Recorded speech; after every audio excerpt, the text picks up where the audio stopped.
Assalamualaikum warahmatullahi wabarakatuh. Kembali lagi ke channel YouTube Junaidi Fayad. Kali ini kita akan membahas materi pembelajaran 4, subtema 2 dari tema 4. Di mana pada materi pembelajaran ini terdapat 3 materi, 3 muatan pelajaran. Yang pertama adalah muatan pelajaran PPKN dengan materi tanggung jawab siswa di lingkungan sekolah. Yang kedua adalah muatan bahasa Indonesia dengan materi isi atau makna dan amanat pantun berdasarkan isi. Dan yang ketiga adalah muatan IPS dengan materi interaksi dalam bidang pendidikan. Sebelum saya membahas materi tersebut, untuk kamu yang sedang menyaksikan video ini, siapkan terlebih dahulu alat tulis kamu, baik buku tulis dan pensil atau pulpen yang kamu akan gunakan, agar kamu dapat mencatat hal-hal penting, hal-hal yang membedakan antara materi yang sedang saya utarakan dengan buku yang kamu miliki. Oleh karenanya, setelah kamu dapat menyiapkan hal-hal yang tadi saya sebutkan, silakan kamu melanjutkan video berikut ini. Kita bahas materinya.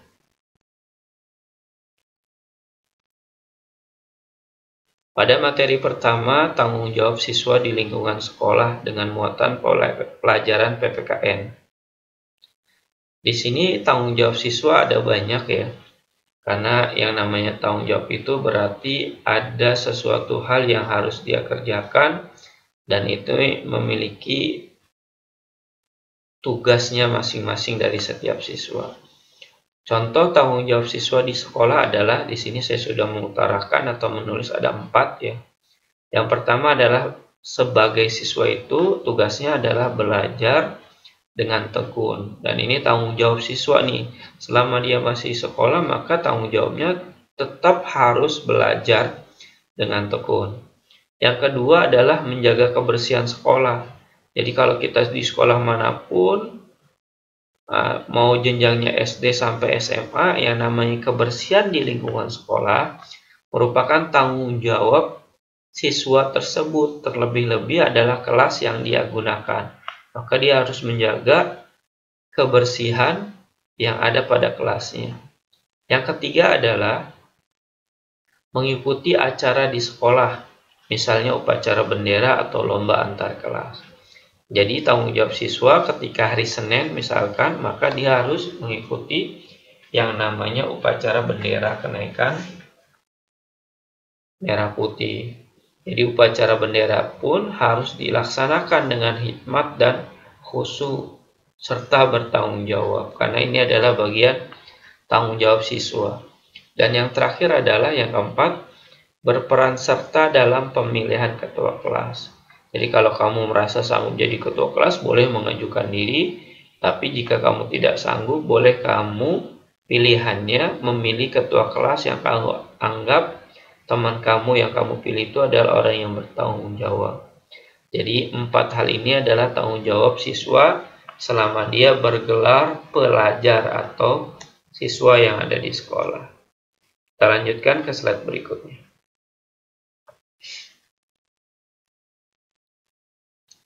Pada slide ini atau pada layar yang sedang Anda saksikan ini, kita lanjut ke materi yang kedua, yaitu materi dengan muatan bahasa Indonesia 3.6 dan 4.6 dengan materinya adalah isi atau makna dan amanat pantun berdasarkan isi. Pantun itu memiliki makna dari setiap pantun yang kita bacakan atau yang dibuat oleh si pembuatnya. Di sini kita akan membahas pantun nasihat dan pantun kiasan. Pantun nasihat akan saya bacakan dulu ya pantunnya.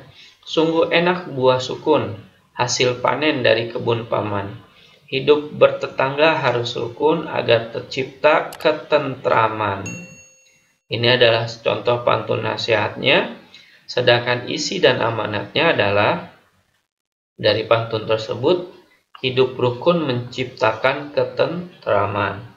Dan amanatnya adalah kita harus hidup rukun. Kenapa kita harus hidup rukun? Agar menciptakan ketentraman. Dari pantun nasihat terdapat isi dan amanatnya. Sedangkan pantun kiasan, nah Kalau tadi pantun nasihat, sekarang pantun kiasan. Pada pantun kiasan, di sini saya contohkan adalah naik kereta di dalam gerbong, bangkunya panas berbau sangit. Jadi orang janganlah sombong, masih ada langit di atas langit. Ini pantun kiasannya, sedangkan isinya adalah janganlah sombong karena masih ada yang lebih hebat dari kita. Jadi kalau kita merasa hebat, jangan sombong karena masih ada yang lebih hebat dari kita. Dan amanatnya adalah amanat pantun, kita tidak boleh sombong. Karena di sini dalam pantun kiasan yang kita bahas, jangan sombong, maka amanatnya pun kita tidak boleh sombong. Kita lanjutkan ke slide berikutnya ya.